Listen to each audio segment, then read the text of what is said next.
지난 시간에 기독교 강요 1권의 서론 부분을 설명했는데, 오늘은 우리가 다음 학기에 이제 자세하게 제가 하는 것으로 보고, 제가 서론 부분을 읽으면서 제가 또 중요한 것을 여러분에게 좀 지적하고 싶은 마음이 있습니다. 두 번째 서론 부분이라고 생각을 합니다. 일반인용, 지도자용. 이제 이 책이 나오고 난 다음에 이제 해설자용이 이제 나오게 되었습니다. 본래는 처음에 제가 이제 연구자용을 제일 먼저 만들었습니다.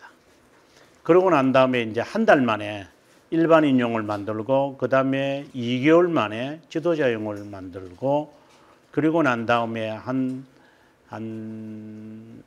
5년 뒤에, 5년은 아니고 한 3년 뒤에 해설자용을 제가 만들었습니다. 저는 이것으로 본래는 끝내려고 했다가 해설자용을 쓸 수밖에 없었던 것은, 저는 이렇게만 하면 사람들은 공부하리라고 생각이 들었는데 공부가 안 되는 것을 제가 느꼈습니다. 그래서 이제 한 학마다, 이건 어떻게 보면 주석이죠. 주석이죠. 처음에 시도할 때 제가 좀 두려웠습니다. 실제로. 1270항이 있는데 70항이 80개 장으로 이걸 어떻게 내가 다 쓸 수 있을까? 그냥 대략 그냥 한 장, 한 항 뭐 이러지만 이 전체를 딱 동시에 이렇게 1270개를 딱 이렇게 한눈으로 만들어서 이 있는 말씀이 앞에 있고 앞에 있는 말씀이 중간에 있고 중간에 있는 말이 어떻게 변하듯 저래 될 거라는 이 전체를 쓴다는 것은 제 자신에게는 큰 모험이죠. 제가 한 12년 이상 걸렸는데 진짜 힘들었습니다. 뭐 지금에 와서 보면은 제가 만족은 안 합니다. 만족을 안 하는 이유가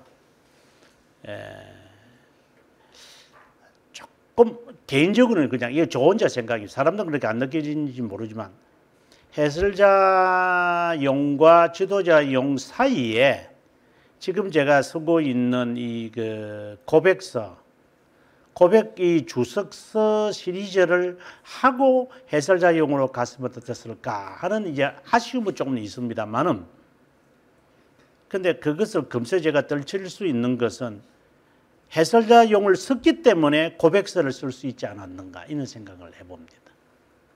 그래서 제가 이걸 쓰고 난 다음에 고백서 시리즈 6개를 지금 쓰는 중에서 이 모든 것이 기독교 강요의 단어와 설명을 기본으로 하고 있구나라는 것을 알게 되어진 것이 실제로는 해설자용이었습니다. 그러니까 해설자용을 쓰면서 저는 고백서를 쓰는 만반의 준비가 이제 되었다고 개인적으로 그렇게 생각을 합니다. 한 항, 스킵하는 게 아니라 한 항마다 다 써버려야 되니까 하나마다 핵심적인 이걸 쓰다 보니까 이까지 썼던 내용보다는 훨씬 더 깊게, 이제 글 쓰는 거하고 생각하는 거하고 다르거든요. 실제로 글을 이제 답을 다는 게.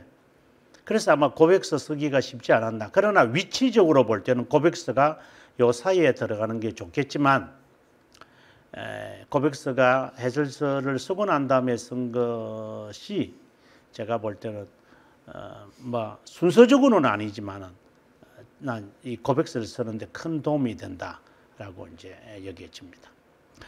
이 시리즈는 이제 해설자를 빼고 10년 동안에 강의하면서 2006년부터 제가 이제 이 기독교 강요를 강의하기 시작을 했습니다. 학교에서. 그러니까 10년 지나고 난 다음에 거의 10년을 이제 하면서 이것을 이제 쓰게 되어졌습니다. 저희 교회, 개인적으로 저희 교회에서는 여기에 나오는 일반인용, 지도자용, 그리고 연구자용, 이 뒤에 있는 문제들이 약 한 500 정도 문제가 되는데 이거 다 답을 달아야 됩니다. 쓰고 답을 달아야 저희 새롬교회 등록 교인이 비로소 되는 겁니다. 뭐 모르면서 꿈꾸면서 쓰든 말든 건 상관하지 않습니다. 일단은 문제 타이핑만 하는 것도 전체 제가 학생들한테 우리 교회 말고 학생들한테 숙제를 해서 제가 받는 적이 있었는데 되게 한 250페이지에서 280페이지 정도 문제를 타이핑하고 답을 쓰는 이러한 것이 그 정도 된다. 그러니까 일반인들이 3,500문제 내지 한 250페이지를 글 쓴다는 게 이게 보통 일은 아니죠. 네. 그 다음에 이 책을 가리키는 자와 지도자용은 어느 정도 수준이 있어야 하는 것으로 본다. 그래서 지도자용이 한 300문제 정도 되고 일반인용 문제가 한 100문제 정도 되는데 이 정말 열심히 해야 됩니다. 그래서 제가 문제를 특별히 하는 이유는 여러분들이 공부를 위해서 하는 것이니까 혼자라도 하시면 좋겠다. 그 다음에 이제 그동안의 개혁교회 신앙을 대변하는 연합의 세 형식, 일치를 위한 세 형식이라는 것과 이것을 정리하는 데 시간을 보냈다. 그래서 지금 해설자용이 주석은 나중에 썼지만 나오기 전에 이미 제 머릿속에는 이제 이 웨스트민스터 신앙 고백서를 써야 하는 자료들을 모으는 작업이 제 머릿속에 이미 있은 것을 이것을 보면 알 수 있을 겁니다. 기독교 강요를 개혁신앙의 고백서들과 교리문답서들과 함께 풀어 해석해야 될 필요성을 절실히 느꼈다. 개혁신앙의 기원이고 교과서인 기독교 강요를 기초로 하여 세 가지 고백서와 세 가지 교리문답서를 정리해야만 총체적인 개혁신학을 정립할 수 있다고 생각을 했습니다. 하지만 본래의 의도에서 벗어나 나의 생각과 사상이 첨가되지 않을까? 이게 제게는 굉장히 하나의 그 양심의 부담이었습니다. 칼빈 선생 보통 이제 시중에서 동영상으로 설명하시는 분, 특별히 우리나라 최초로 기독교 강요를 카세트 테이프로 한 분이 있잖아요. 지금은 출판사 해가지고 저기 합정동에서 목회하고 있는 분인데, 그때 당시에는 전무하니까 그나마 그것을 가지고 그때 당시에 20년 훨씬 전에는 사람들이 그걸 보고 했겠죠. 지금은 그거 보면 진짜 조잡하기도 이루 말할 수 없지만, 하지만 20년 전에는 그것마저도 없는 세대였기에 각광을 많이 받았죠. 그래서 카세트 테이프 세트로 해가지고 12개인가 18개인가 해가지고 많은 분들이 도움을 많이 받았겠죠. 그때는 아직 유튜브가 아직 흥행하지 않았던 때니까 굉장히 도움이 됐던 테이프라고 생각을 매우 지금 흔적도 없지만 그 아마추어 되시는 목사님이 이제 쓰시는 내용이죠. 사실상 저는 그걸 보지는 않았죠. 듣지는 않았지만 뭐 읽을 비유도 없죠. 그 저한테 도움되는 것도 아니니까. 하지만 이런 노력이 있었기에 저 자신도 도전을 받지 않았나 이런 생각을 개인적으로 해봅니다. 제가 말하고 싶은 것은 기독교 강요를 가지고 어디에 이제 제공해 줄 것인가? 신앙 고백서냐, 성경 해석이냐, 여기에 제공해 주는 것은 학자들만이 할 수 있는 겁니다. 이것은 일반 목사님들이 할 수 없는 부분들입니다. 이거는 하고 싶어도 못 합니다. 이 방대한 것을 머리에 다 집어 넣어 가지고 이 퍼내는 것을 어디로 퍼낼 것인가? 성경 해석으로 퍼낸다. 그 다음에 신앙 고백서 쪽으로 퍼낸다. 이 작업은 미안한 이야기지만 아마추어들은 못합니다. 할 수도 없습니다. 그것도 내가 할 수 있다 이 말이 하는 게 아니라 그거는 학자들이 해줘야만 했던 일들이었는데 염려가 된 거죠. 칼빈이 말하고자 하는 것이 아니라 내 신학을 집어넣어 가지고 그냥 칼빈의 의도와는 상관없이 그냥 그 장이나 항을 설명하지는 않을까. 저는 그게 두려웠습니다. 그래서 당시에 이제 이것을 쓰게 될 때 그때 제가 14번째 읽었는데 14번째 한글은 아니겠습니다. 제가 한글 번역 자체를 제가 신뢰 안 하니까. 또 누가 번역했다는 사실도 제가 알기 때문에 제가 별 신뢰하지 않습니다. 여러분들이 한글 기독교 강요를 일단 저는 상관없습니다. 제가 이것을 지금 할 때는 문자적으로 다 해석한 게 아니라 필요한 부분들만 제가 가장 핵심적인 것을 자신 있게 제가, 이거는 좀 교만한 말이지만 자신 있게 제가 원어에서 제가 직접 제가 번역을 이제 한 것이기 때문에 어느 것에서 여러분의 차이를 보냐면은 칼빈 선생의 기독교 강요를 번역한 사람들이 뒤에 색인을 만든 게 있을 겁니다. 존 맥릴이 한 건도 있는데 그것과 제가 여기에 색인을 만든 것과 비교해 보면 아실 겁니다. 페이지가 많느냐 적느냐를 말하는 게 아니라 어느 항을 딱 두고 존 맥릴과도 비교하시면 아실 겁니다. 예를 들어서 사랑이다, 호의다. 예를 들어 저 번역 단어들이 좀 다르니까 번역가들과 다르지만 어느 한 주제에 대하여 제가 얼마나 면밀하게 이 기독교 강요 전체를 제가 색인을 만드는지를 보면 아십니다. 사람들은 색인을 잘 안 보지만 저는 정말 심혈을 기울여서 색인을 만드는 데만 해도 만 3개월이 걸렸습니다. 저는 정말 자랑스럽게 생각합니다. 제 모든 책은 색인이 다 있습니다. 제가 책임을 지겠다는 겁니다. 단어 선택과 번역에 그리고 쓰는 것에 관해서. 그것은 제가 하고 싶어서 한 것도 있겠지만 칼빈이 정말 말하고자 하는 이 단어와 개념을 독자들이 좀 알아주었으면 하는 마음으로 제가 가장 핵심적인 내용들을 딱 본문을 딱 정해가지고 원어를 그대로 번역을 하는 이 작업이 이것만 쓰는데 만 2년 걸렸습니다. 이게 굉장히 시간 걸린 거죠. 그때 당시에. 그 보고 뺏기는 건데 2년 걸면 어떡해요? 하지만 제 마음은 아직도 제대로 내가 그 칼빈의 생각을 발췌했을까? 그것을 내가 얼마나 번역을 제대로 했을까? 그 번역을 지적은 받을 수도 있겠지만 그 번역을 가지고 내가 신앙 고백서나 성경 해석에 어떻게 적용을 할 수 있을까? 이게 저한테는 아직도 마음이 두근거리면서 제가 지금 주석을 쓰고 있는 부분에 있기는 합니다. 완벽하다고는 생각을 안 합니다만은 하나의 디딤돌은 될 것이다. 생각을 해봅니다. 한국교회 현장과 신자들의 실상을 알게 되면서 신앙과 신학, 목회와 신학, 삶과 신앙을 총정리함을 느꼈는데 그것의 길이 바로 기독교 강요라는 사실을 비로소 알게 되어졌다라는 말입니다. 그 다음에 왜 신학교에서 가르치는 개혁 신학이 한국교회에 실천적인 답변을 주지 못하느냐. 제가 교수 생활을 하고 지금 목회를 하면서 이 말을 저는 할 수 있는 자격이 있다고 저는 생각합니다. 목회를 한 사람이 신학을 논하면 안 됩니다. 신학만 한 교수가 신앙을 논할 수는 없습니다. 제가 그렇게 살았다는 게 아니라 개혁 신앙을 하는 선배들은 다 청교도들을 비롯해서 종교개혁자들이 목회를 하면서 신학자였지 목회를 하지 않으면서 신학을 하진 않았습니다. 한국교회의 병폐는 바로 거기에 있습니다.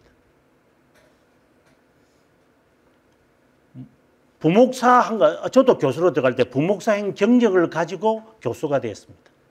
저는 거기에 아무렇지도 않았습니다. 하지만 교수 생활을 하면서 내가 하는 이 신학이 한국교회에 무슨 소용이 되는 것인가? 이건 학자들 간에 앉아가지고 그냥 심포지엄하고 끝나는 게 아닌가? 일반 신자들이 이걸 보거나 목회자가 이걸 보고 목회 현장에 어떻게 접목을 시키는지에 대해서는 신학 교수들이 과연 이걸 제공해 주는가? 그것을 저는 교수 생활을 하면서 마음에 참 부담감을 가졌습니다. 협동 목사를 말하는 게 아니고 교육 목사를 말하는 게 아니고 부목사를 말하는 게 아니라 네가 개척을 해가지고 성도들 사이에서 살면서 성도들의 진상이 무엇인지를 파악을 하면서 신학을 발전시키는 게 정상적이지 않을까라는 것에 대한 제 생각이 떠나지 않았다 이 말입니다. 왜? 제가 그렇게 시작을 안 했기 때문에. 그래서 부끄러워서 그만둘 수밖에 없었던 겁니다. 사건들은 있었겠지만 제 마음은 그랬던 겁니다. 양심이 미안하잖아요. 하나님 앞에. 네가 뭘 한다고 네가 신학생들한테 신학을 가르치냐? 신학이 뭔데? 이데올로기인데. 그리고 그것을 가지고 그 목사 후보생들이 목회에 어떻게 접목시킬 것인데. 이것이 제가 교회에서 학교를 하면서 조금 감을 잡기 시작을 했던 겁니다. 교리 공부는 교회 학교의 프로그램이 아니다. 삶 자체다. 교리 공부가 불가능하면 이것도 불가능하다. 평생 교리를 가르쳐야 됩니다. 성도들에게. 프로그램이 아니기 때문입니다. 성경 해석도 불가능하다. 교리 공부는 프로그램이 아니라 반복하고 또 반복하고 외우다시피 해야 한다. 지난 봄에 저희 교회 성도들은 이게 80개 장 제목과 벨지카 37개 항목과 그리고 신앙고백서 30상황 다 합쳐서 150개입니다. 이거 시험 쳤습니다. 통과할 때까지 시험 쳤습니다. 다 외워라. 뭐 다 기억하시는 분도 있겠지만 다 못하더라도 눈도장애로 찍어야 된다. 시험을 쳐야 된다. 예를 들어서 내가 결혼에 대한 이야기를 한다면 그 신앙고백서 어디에 뒷부분에 있는 것 같은데 그래. 24장에 있다. 선행에 대해서 공부를 하려는데 선행 어디서 봐야 됩니까? 그래. 신앙고백서 16장에 보면 있는 거다. 선행을 읽기 전에는 반드시 칭의와 성화에 관한 이야기가 있어야 그 다음에 나온. 그거 마치고 나면 바로 이어서 교회에 관한 이야기가 등장된다. 교회에 대한 이야기가 있을 때 반드시 들어가는 것이 있다면 참된 교회와 거짓된 교회와 함께 성례에 관한 이야기다. 그리고 조직과 교회의 성도들이 바라봐야 할 최후의 날, 심판에 대한 이야기다. 이렇게 마무리된다. 교리문답서는 주기도문과 그리고 사도신경은 이제 하이델베르거든요. 이 가장 대표적이지만 사도신경과 주기도문과 십계명 해설이 교리문답의 전체의 핵심을 이루는 것이다. 그거는 알고 들어가야만 한다. 이렇게 이걸 아직은 그냥 말로 해도 되는 것이지만 이거는 평생 해야 될 작업이다. 외워야만 한다. 이거 안 하면 반드시 탄론합니다. 유지 못합니다. 저는 그걸 알고 있었기 때문에 반드시 할 거다 내가. 그래서 그거 싫은 사람은 교회 나가도 되니까 저는 그런데 별로 상관하지 않습니다. 내가 목회를 하면서 신앙고백서 내용이나 기독교 강요에 어긋나서 말한다면 나는 이 교회에서 추방 단계도 마찬가지죠. 왜? 내 원리가 거기에서 나오니까. 이 신앙 고백이니까 신앙 고백에서 어긋나면 내가 틀린 거잖아요. 그런 자신감은 가져야 되지 않는가, 목회자들이. 평생을 지나면서 하나도 제대로 공부를 못 가르치고 평생을 목회하면서 제대로 전체를 암기도 못하는 자들. 무슨 삶이 있고 성경 해석을 하는 겁니까? 그 얘기. 저는 한국 교회에 있는 그 신학생이나 목사들한테 도전장을 던지고 싶은 겁니다. 네가 칼빈주의자냐? 칼빈주의가 어디에 근거에 있는 거는 적어도 아냐? 요한복음 3장 16절의 주석이 어디에 포함되어 있는 건 아냐? 네가? 율법에 관한 해설이 어디에 되어 있는 거는 네가 알고 있냐? 복음에 대해서는, 칭의에 대해서는, 율법의 목적에 대해서는, 중생에 대해서는, 자유의지에 대해서는, 예정에 대해서는, 자유에 대해서는 알고는 있냐 네가? 껍데기만 베어가지고 목사들이 성경도 제대로 안 읽는 사람들도 대부분이겠지만 삶이 어떻게 바뀌겠어요? 성경 읽는 거 점검해 봅니까? 지금은 저희 교회가 그렇지 않습니다만 처음에 할 때는 성경 읽으라고만 말했죠. 성경을 정기적으로, 물론 이제 바빠서 못 읽는 분들이 있긴 있죠. 그러나 정기적으로 힘들고 아프고 하면 못 읽을 수도 있지만 또 그 다음에 읽으면 되죠. 계속 습관이 되는데, 습관화되어 있는 성도들이 교회에 10% 되는 것으로 보이십니까? 신학생들을 가르쳐 봤지만 신학생들 가운데도 30%도 안 됩니다. 정기적으로 성경 읽는 애들이. 그러니까 졸업합니다. 그들이. 시험 치면 60%도 못 받는 놈들이 반 이상입니다. 그게 현 주소입니다. 지금은 더 할 겁니다. 무슨 한국교회의 미래를 바라보십니까? 그들에게 내 신앙을 맡길 수 있습니까? 정말 참된 목사들을 우리가 찾아다녀야 됩니다. 찾아다니면서 살아야 됩니다. 뭐 시작할 때 그 말을 했지만 교회를 찾아가서 이사 가야지 이사 간 데 가서 교회를 찾아야 되겠습니까? 삶 자체가 바뀌어져야 됩니다. 참된 목자들이 여러분들이 살고 있는 지리 안에서 정말 찾아가시기 바랍니다. 편해서 이사 가는 게 아니라 교회를 가기 위해서, 직장은 제일 마지막이니까 그런 삶의 형태를 하셔야 됩니다. 차 타고 가면 되지. 그따위 신앙하는 줄 알았어 진짜. 장로라고 하는 애들이 다 그 모양이니까. 교회를 지키기 위해서 나는 교회를 떠나지 않는다. 그런 장로가 몇 %가 되는지 저는 모르겠습니다. 권사도 마찬가지고. 교회를 위해서 내가 평생 직분을 맡았으니 내가 다른 건 못해도 교회를 위하여 내가 기도하고 그 자리는 내가 지킬 것이다. 그런 마음으로 장로나 집사가, 군사가 되는 거나 안수 집사가 되는 사람들이 많아지기를 바랄 뿐입니다. 그러나 희망은 없습니다. 많아지는 게 아니라 안 적어지는 것만 해도 다행입니다. 정말 저는 이 이제 뭐 서론입니다만은 정말 한심할 때가 한두 번이 아닙니다. 교리 공부는 교조주의와는 다르다. 삶 속에 적용이 되고 적용을 하고 그리고 성경을 해석할 수 있는 자질을 갖춰야 한다.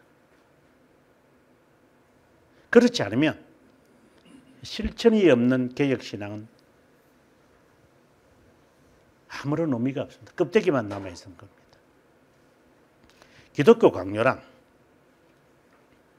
원전에서 읽어야지 하면서 사람들이 뭐 그 번역서를 그렇게 읽곤 합니다. 그 좋은 자세입니다. 그러나 누가 해석한 것을 읽어가지고 이해할 만한 사람이 몇 명이나 될 것 같습니까? 한국 교회에. 앞에 있는 거 다 잊어버리고 뒤에 것만 기억하고 있고 내가 읽는 것도 기억도 못하는데 그리고 앉아가지고 차분하게 앉아가지고 10번이나 읽겠습니까? 좀 허상을 갖고 허당치지 않기를 바랍니다. 제대로 공부하기를 바랍니다. 제가 무지했는지 모르지만 제가 여기 있는 대로 6번 정도 읽으니까 조금 감이 잡혔습니다. 그러니까 앞에 있는 기억을 해서 감이 잡히는 게 이거 내가 읽었던 것 같은데 이런 내용이 어딘가는 있겠지. 내가 다시 한번 6번 정기적으로 읽고 나니까 그 생각이 드는데 제가 머리가 나빠서 그러는가. 전문가인 자가 정독을 해서 저는 책을 딱 읽으면 그냥 지휘하기 전에 매달리는 사람이거든요. 뭐 1년에 그냥 끝내버리는 이는 몇 번이라도 끝내버리고 성경도 그냥 읽을 때 그냥 그동안에 못 읽었다 싶으면 1년에 13번씩 읽어버리고 막 이런 어떤 좀 성격이 아주 강한 성격이 있기 때문에 기독교 강요를 지금 가리키는 사람이 지금 다음 학기에 또 강요해, 그 다음 학기에 또 강요해야 되려면 제가 학기 중에 이거 적어도 한 번을 다 읽겠죠. 그러면서 6번 읽었을 때 비로소 내 눈이 조금 떠 있습니다. 그걸 내가 읽고 난 다음에 이제 결국 이제 책을 써야 되겠다는 이제 용기가 이제 좀 자신감이라기보다는 의무감이 이제 제게 생겨난 것이죠. 집요하게 하셔야 됩니다. 메마른 지식에만 머물고 있었습니다. 읽고 또 읽고 외우고 또 읽고 외우고 성경 해석을 적용하며 교리 문답서와 신앙 고백서를 비교하면서 이제야 선생의 의도와 선배들이 그렇게 생명을 내걸고 말하고자 하는 의도를 이제 조금 이해하기 시작을 했습니다. 이거다. 그래서 여러분들에게 제시했던 여기 연구자용이나 해설자용에는 나오지 않습니다만 벨지카 그 1항에서 설명을 하면서 영혼과 시간이라는 개념을 제가 이제 밝히기 시작한 겁니다. 이게 그렇게 중요했던 것인가? 사실상 중요한 것은 알아서도 그렇게 중요하다는 사실은 사실 몰랐던 거죠. 이거는 디벨롭을 시켜야 된다. 일반 신자들은 얼마나 힘들까 생각을 해봅니다. 정말 걸작인데 걸음의 떡이구나. 나처럼 이렇게 힘들게 공부한 자들만 누릴 수 있는 전유물인가? 왜 장식용으로 책장에 두고 있는 것인가? 목회자이면서 학자인 칼빈 선생의 쓴 책을 왜 일반 목회자들은 먼지만 쌓이게 하나? 왜 잔인한 무지를 자랑하는 것인가? 받아들일 것을 받아들이지 않는 것일까? 걸작의 규정함을 모르고 있는 것인가? 아니면 무시하는 것인가? 걸작 외에도 기독교 지지를 알 수 있는 책은 많다. 그러면서 여러 이야기를 할 수 있겠지만 바라기는 장식용 책이 되지 않았으면 좋겠다. 칼빈 선생은 이 책의 제목을 구원의 진리에 꼭 알아야 하는 것과 경건의 총체며 경건에 대한 가장 총체적인 것을 담고 있는 기독교 요람, 이게 이제 원 제목이죠, 이게. 그래서 기독교 요람이라고 하는 말이 사실상 기독교 강요라기보다는 기독교 요람이라는 말이 가장 적절하다고 저는 생각. 아니면 매뉴얼이라고 하든가. 한마디로 기독교의 경건이라는 체계를 의미합니다. 우리의 신앙을 되돌아보게 만들고 도전하게 만듭니다. 이 책을 독자에게 내가 바라는 것은 칼빈처럼 느낄 수 있으면 좋겠다는 겁니다. 기독교 강연은 한마디로 기독교 삶을 다루는 책입니다. 삶입니다. 그 삶이 어떠해야 하는지 신학적이면서 성경적으로 칼빈 선생은 밝혀나갑니다. 자신의 삶에서 느끼고 실천하는 바를 글로, 저는 이게 너무 귀한 작업이라고 봅니다. 글로 옮긴 것에 대해서 고마움을 저는 갖습니다. 그래서 제가 농담 삼아 그럽니다.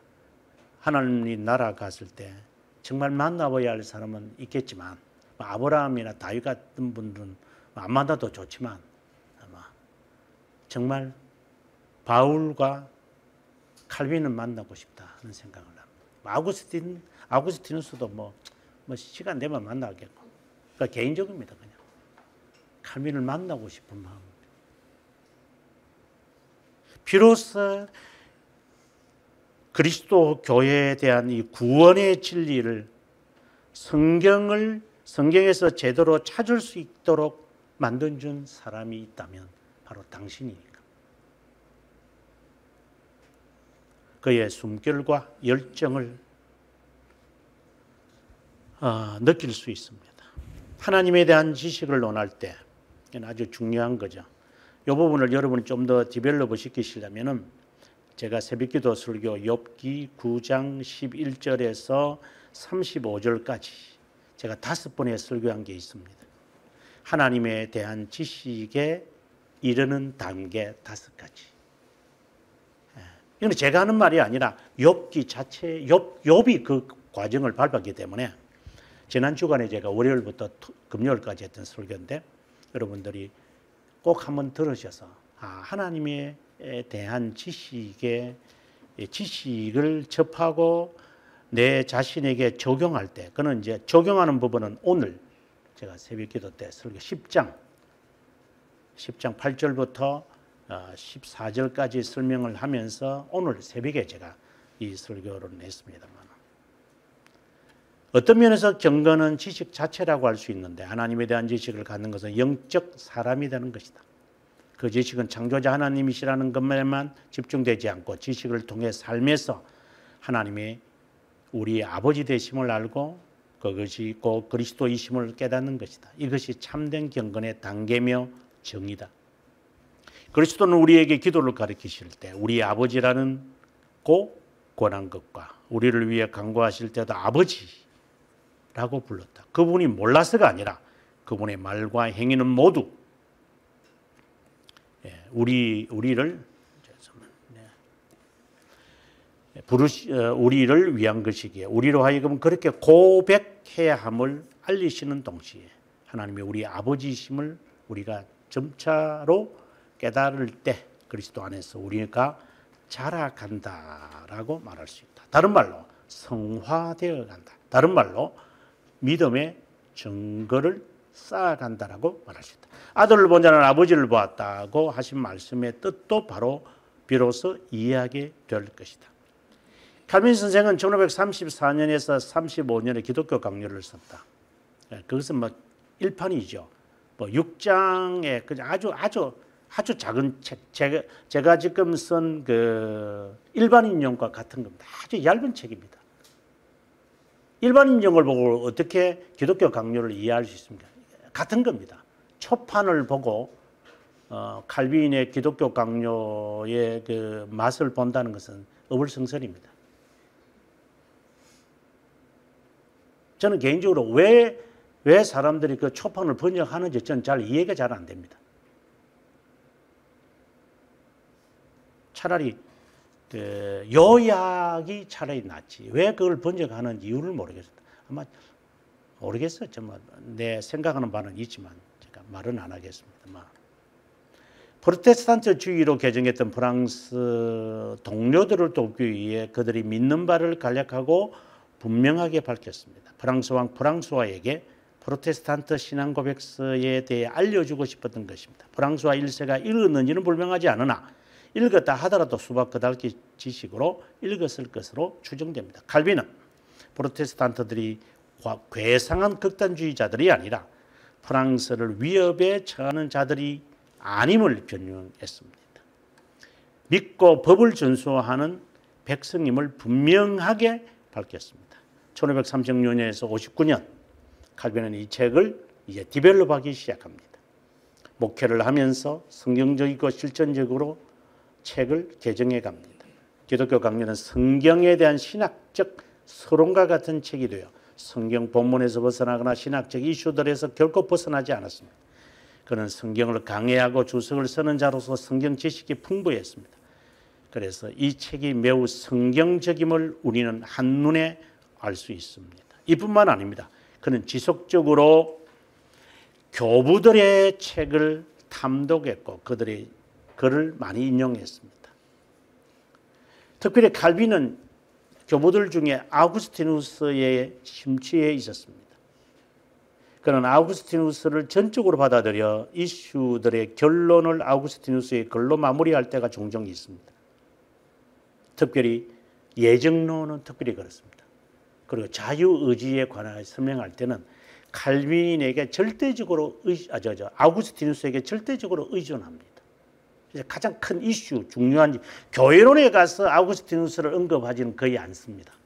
하지만 아우구스티누스를 가장 많이 인용하는 것은 삼일체라든가 그리고 중생, 의지, 자유의지죠. 그런 부분이라든가 그 다음에 이제 요한복음 3장 16절이라고 할 수 있는 2권의 마지막 부분, 복음, 두 본성 이런 이제 부분, 삼중적인 제. 그 다음에 3장에 가서는 칼빈이 전적으로 의지합니다. 아우구스티누스처럼 생각하고 그처럼 분석하여 결론을 내립니다. 동방교회의 교부며 성경 주석가인 요하네스 크리소스토모스, 정말 이분이 존경하는 분들입니다. 했지만 아우구스티누스처럼 따르지 않았습니다. 그 외에 키프리아누스, 그리고 암브로시우스, 그레고리 1세, 그 다음에 베르나르 클레브, 이게 대표적으로 칼빈 선생이 기독교 강요를 써내려가는데 키워드들이 됩니다. 이제 이 부분을 가지고 박사학위 받은 이제 후배가 있습니다만은 제가 알기로는 아마 저기 합신에 있는 것으로 알고 있는데 모르겠습니다. 지금은 기독교 강론의 여러 신학적 논쟁을 다루고 있는데 삼일체론, 정경성, 기독론, 칭의, 자유의지, 예정, 성례 이런 부분에서 당시 있었던 논쟁들을 이제 보다 분명하게 교리의 진리를 나타내려고 했습니다. 그런 반론들을 소개하면서 일일이 성경적으로 역사적으로 답변했습니다. 실제로 우리 주위에 제기될 수 있는 문제들과 또 반론들에 대해 다양한 각도에서 교리들을 조명하고 분석합니다. 칼빈은 1536년 라틴어로 써서 철판을 출판했고 앞서도 말씀드렸지만 6장이었습니다. 1차 주네브 목회를 그만두고 스트라스부르에서 목회를 하면서 그가 두 번째를 씁니다. 그때가 17장으로 성장합니다. 엄청나게 3배로 성장해 버립니다. 그래서 제가 초판이라는 말을 하는 겁니다. 그냥 안 읽는 게 나을 거다. 그 다음에 2차 목회로 하면 41년에 프랑스어로 번역을 하고 그걸 이제 프랑스어로 번역한 거죠. 그 다음에 43년에 21장으로 성장해 버립니다. 그리고 59년에 와서 80장으로 가버립니다. 그래서 요 기간 41년에 1541년에 이분이 이제 제2차 목회를 시작하시잖아요. 41년. 그때부터 절정에 이제 목회가 절정에 달하면서 그다음에 16년이라는 기나긴 세월 동안 이분이 이제 이 책을 이 책은 아니고 이건 제가 쓴 거고 칼빈이 쓴 그 80장에 이르는 기독교 강요를 씁니다. 지금 제가 이제 제가 생각할 때 충분히 쓸 수 있었겠다. 목회를 하는 중에 있었기 때문에. 목회를 안 했으면 전혀 이 책을 못 쓸 겁니다. 제가 분명하게 단언하지만 한국교회 신학교 교수 제가 했기 때문에 제 얼굴에 침 뱉는 이야기입니다. 교수들 가운데서 신학원 하면 조직신학원 조직신학을 한다. 그 다음에 성경신학원 성경신학을 한다. 교회사 저 같은 경우에 교회사는 교회사를 한다. 실천 신학을 하면 실천 신학을 한다. 종합 전체를 쓴 사람을 찾아보기가 어려울 겁니다. 왜? 왜 그럴까요? 조직신학을 가리키면서 왜 전체는 못 쓰죠? 쓰신 분은 한 분밖에 안 계시죠. 물론 이제 조금 약하게 쓰신 분도 있기는 하지만 최근에 서철원 교수님 같은 분이 이제 다 쓰시지 않아서 은퇴하고 난 다음에 쓰신 거죠. 조직신학을 전집으로 왜 쓰지 못할까요? 본인이 안 가르쳤기 때문에 못 쓰는 게 아닙니다. 왜 사복음을 가르치는 강의하는 사람들 왜 사복음서 전체의 주석은 왜 못 쓰죠? 서신서 전공을 해가지고 마가복음이다 로마서든지 고린도전서 했으면 왜 서신서 전체 바울서신에 대한 전체는 주석을 왜 못 쓰죠? 역사서를 전공했다면 역사서 전체 여호수아부터 시작을 해서 왜 느헤미야까지 왜 주석은 못 쓰죠? 선지서를 썼다면 왜 예레미야밖에 못 쓰죠? 이사야밖에 못 쓰죠? 왜 12선지서와 6선지서를 왜 못 쓰죠? 어디 있다고 보십니까? 모세오경을 해놓고 모세오경 전체를 주석을 쓴 사람이 우리나라에 손가락도 없습니다. 왜 없죠?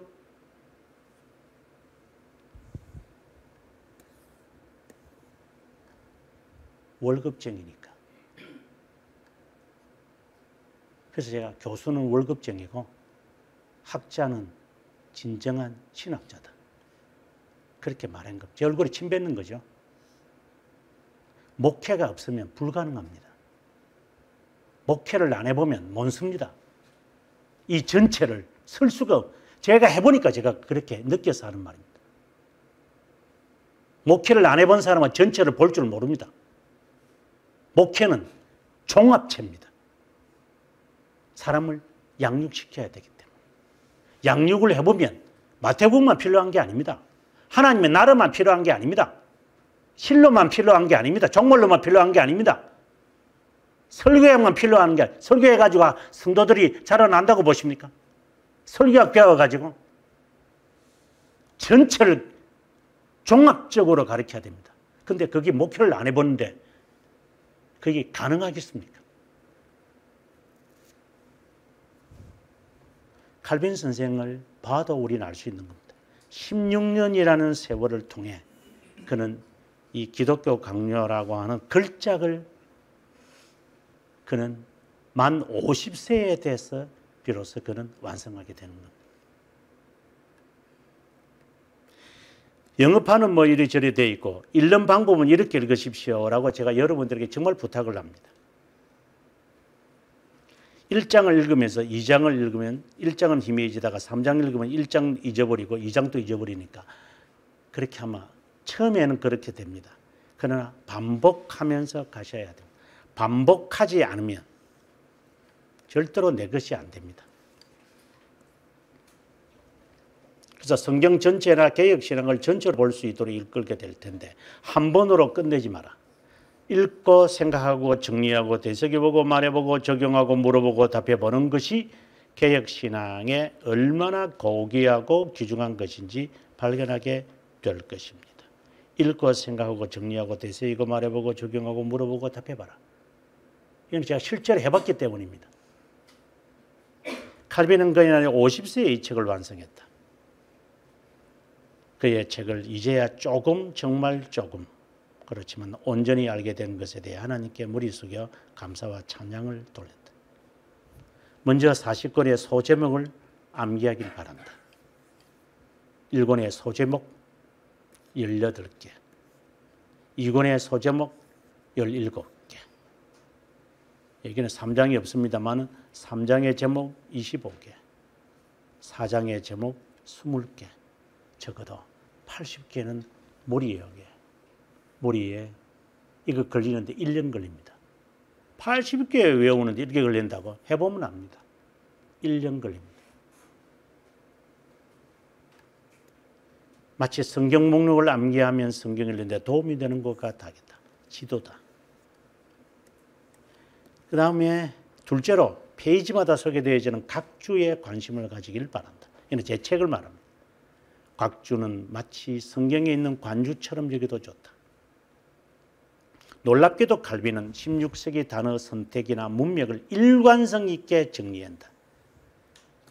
헷갈리는 단어나 혼동되는 문맥을 사용하지 않고 앞장에 언급할 때는 그 다음의 내용을 예상하고 글을 쓰고 지금 3장을 쓰면 1장, 2장의 내용을 전제하고 앞으로 4장 그 이후에 나올 내용을 전제하고 칼빈이 글을 쓰는 것을 제가 느낄 수 있었어요. 그래서 제가 탐복해버렸습니다. 이 사람 머리는 천재구나 이게. 그러니까 이 전체가 이 사람 머리에 다 있다라고 하는 사실에 제가 탐복해버렸습니다. 저는 컴퓨터를 보고 검색을 해서 찾아가지만 이 사람은 이 머릿속에 펜으로, 그것도 펜도 아니고 철핀도 아니고 우리가 잘 알고 있는 그 독수리 날개와 같은 그 깃을 가지고 쓰는 거잖아요. 이 사람은 천재에게는 틀림없다.